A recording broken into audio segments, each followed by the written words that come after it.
Assalamualaikum warahmatullahi wabarakatuh.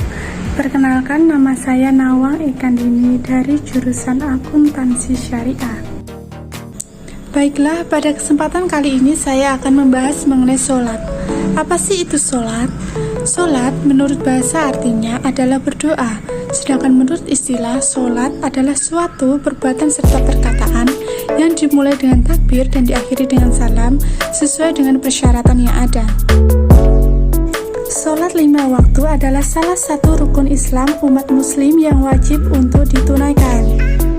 Kewajiban dalam melaksanakan sholat 5 waktu telah diriwayatkan dalam hadis Ibnu Abbas radhiyallahu anhu yang berbunyi bahwasanya Nabi Shallallahu Alaihi Wasallam telah mengutus Mu'az radhiyallahu anhu ke Yaman, lalu beliau bersabda kepadanya, ajaklah mereka, yang dimaksud ialah penduduk Yaman, untuk bersaksi bahwa tidak ada Tuhan selain Allah dan sungguh aku adalah utusan Allah.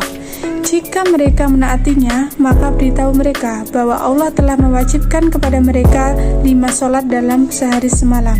Hadis riwayat Al-Bukhari. Hukum tidak menunaikan sholat adalah dosa, maka dari itu kamu penting untuk tahu tentang bacaan doa, niat, dan tata cara sholat 5 waktu yang baik dan benar. Untuk melaksanakan sholat 5 waktu ada beberapa syarat yang harus dipenuhi.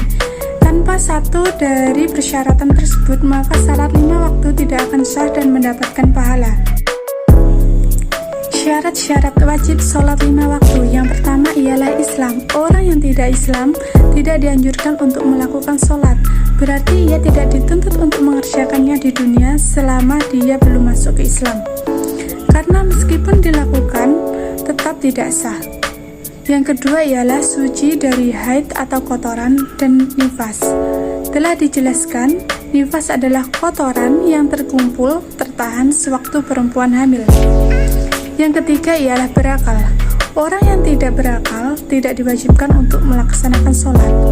Yang keempat ialah balik atau dewasa telah sampai dakwah. Yang kelima ialah terjaga atau dalam keadaan yang sadar. Yang keenam adalah orang yang tertidur sebelum masuk waktu sholat, tidak diwajibkan sholat, begitu juga orang yang lupa. Syarat-syarat sah sholat wajib 5 waktu. Yang pertama ialah suci dari hadas besar maupun hadas kecil. Yang kedua, suci badan, pakaian, tempat dari najis. Yang ketiga ialah menutup aurat. Yang keempat, mengetahui masuknya waktu sholat. Dan yang kelima adalah menghadap ke kiblat. Rukun sholat. Yang pertama adalah niat. Yang kedua adalah berdiri bagi seseorang yang mampu berdiri. Jika tidak mampu berdiri, maka diperbolehkan sholat dengan posisi duduk, atau jika tidak mampu duduk dengan berbaring dengan gerakan anggota tubuh. Jika hanya mampu berbaring dan tidak mampu menggerakkan anggota tubuh, maka gerakan sholat digantikan dengan isyarat mata. Yang ketiga adalah takbiratul ihram. Yang keempat adalah membaca Al-Fatihah pada setiap rakaat. Yang kelima adalah ruku dengan tumak ninah. Yang keenam adalah i'tidal dengan tumak ninah. Yang ketujuh adalah sujud 2 kali dengan tumak ninah. Sujud yang kedua dilakukan setelah duduk iftiros. Yang kedelapan adalah duduk iftiros dengan tumak ninah. Yang kesembilan duduk tasyahud atau tahiyat akhir. Yang ke-10 membaca doa tasyahud. Yang ke-11 membaca sholawat atas Nabi Muhammad Sallallahu Alaihi Wasallam pada tasyahud akhir. Yang ke-12 menoleh salam ke kanan terlebih dahulu. Yang ke-13 adalah tertib atau berurutan. Lalu apa saja sih hal-hal yang membatalkan sholat? Hal-hal yang membatalkan sholat meliputi: yang pertama adalah meninggalkan salah satu rukun sholat.